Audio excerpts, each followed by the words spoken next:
Простейший рецепт от тяжелого кашля. Я помню, что меня мать в детстве даже спасла этим, потому что возили меня там ко всяким, кашлял я почти год, возили меня ко всяким профессорам советским там, и никто не знал, что же это такое. И вот этот рецепт меня вылечил тогда, и сейчас я лечу своих детей этим. Тяжелый сухой кашель, 2 недели.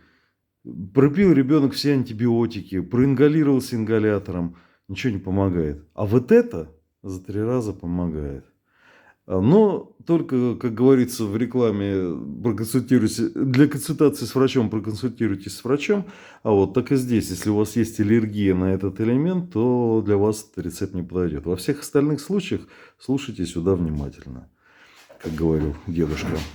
Берете, покупаете бараний и курдючий, называется, жир. Курдюк, короче.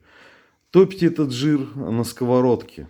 И он вытапливается в такую сначала массу, которая похожа на масло, на воду. Потом, когда он застывает, он похож на вот такой, на маргарин. В банку в этот маргарин и в холодильнике можно хранить долго. Когда кто-то в семье болеет, берете в столовую ложку вот примерно столько. Зажигалочка. Зажигалочка. Я сейчас в таких условиях полевых это все делаю. Ну, можно на свечке это греть, можно зажигалкой вот так погреть. Растворяете его в воду. Вот видите, получается как бы такая вот текучая жидкость этого жира. Отвратительный запах у него, отвратительный вкус, но вкус это лучше, чем хлебнуть из канализации. Вот. Сначала лучше дать, если это ребенок, совсем немножко, там, чайную ложку. Взрослому или человеку, у которого вы уже точно знаете, что нет аллергии, можно дать столовую ложку этого жира.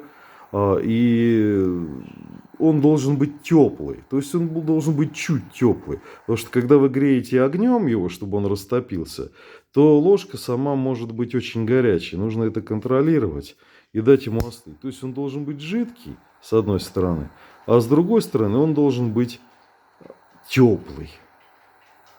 Вот этот теплый жир, когда уже вы отходите ко сну, и ребенок отходит ко сну, или взрослый, этот теплый жир, нужно сейчас он будет капать, может быть, в тарелку немножко, но это не страшно. Это не страшно. Сейчас вот побольше порцию такую мы сделали. Вот. А теплый жир нужно выпить, ну, залпом выпить его, потому что это противно. На вкус это все отвратительно. И сразу же запить очень теплым молоком. Тоже проверить, чтобы оно не было горячим, чтобы можно было сделать несколько глотков. Молоком с медом я запиваю. Водой, даже горячей водой, горячим чаем запить нельзя. Не буду говорить, что с вами будет, если вы запьете водой. То есть это запивается исключительно всегда только очень теплым молоком. Заранее молоко в микроволновке, или как-то подогреваем, в микроволновке тоже не советую, подогреваем молоко заранее, с медом смешиваем, чтобы не было приторно, чтобы было приятно запить. И жир сразу ложку облизываем, он плохо течет. То есть губами прям забираем, сразу запиваем молоком, чтобы это чувство омерзения, оно запилось молоком, и чтобы жир этот растворился туда и ушел внутрь. Ну вот у нас сейчас уже вот этот препарат готов практически. Единственное, я сейчас попробую пальцем, не горячая ли ложка, чтобы не обжегся человек, который будет пить. Прям можно пальцем потрогать. Вот. И потом все это принимаете, молоком запиваете, и больше после этого на ночь уже пить нельзя. То есть вот это вот уже последнее, что вы должны принять. Обычно человеку, который страдает сильным кашлем, хватает 3 раза вечером принять такую штуку, и он излечивается полностью. Я не знаю, что в этом небольшом количестве бараньего жира есть такого исключительного, не знаю.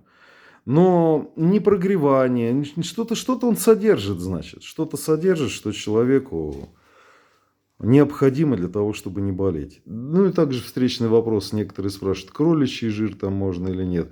Говорят, что можно кроличий жир, и эффект такой же, или других животных. Но все-таки в идеале рекомендуется использовать именно бараний жир.